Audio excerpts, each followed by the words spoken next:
Okay, so why do we want to build a better place to live?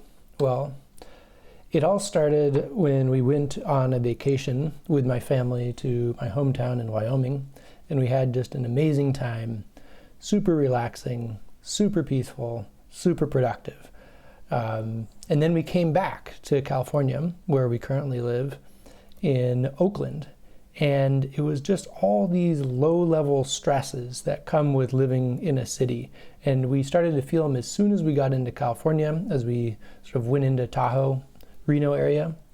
And sort of the one that kept eating at me was to walk my kid to school. He had to go from this green dot to this red dot. And it is very difficult to let him go alone because any bad driver could run him over. And these low-level stresses of just traffic, dangerous streets, dirty air, property theft, noise, just generally unhappy people, made us make the commitment to go on a van trip. So we bought a van, built a van with a little help from my brother, and we've gone on this 3-month van trip around the country, and we're about halfway through.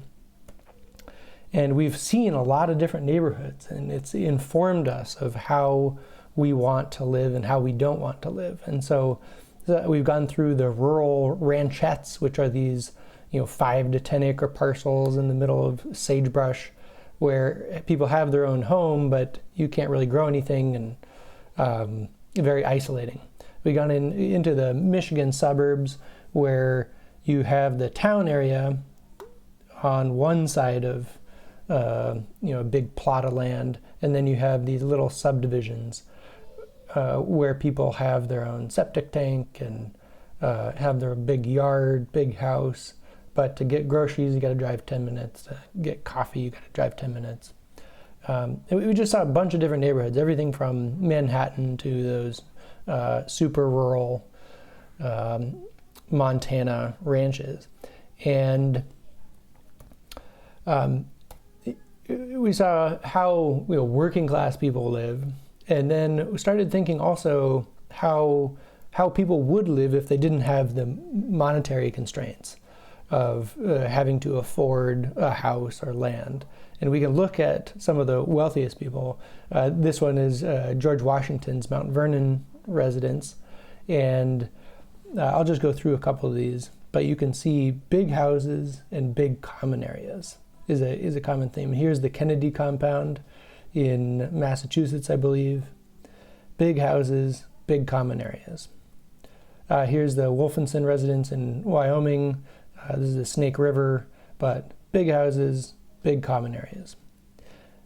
Just to sum it up, the suburb where everyone lives, it's basically you have small plots of land with individual houses. Services are grouped with some small common area away, and there are tons of roads everywhere. Whereas the compound, where people with money choose to live and build, looks something more like this, where you have a lot of friends and family living together, and then a big common area. So what do we want? Basically, we want to be healthy, to be inspired, to be productive, and to live somewhere that's safe and secure.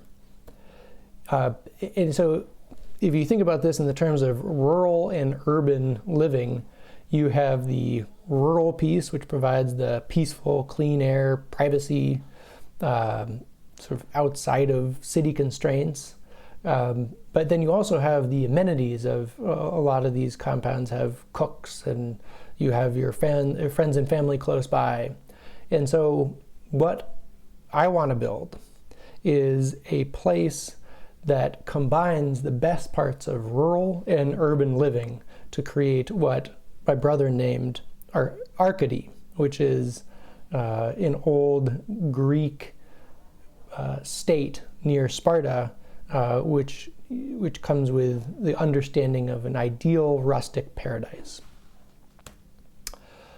But basically, we want to build an awesome place for us to live. And this is the start of that journey, and I hope you'll come along.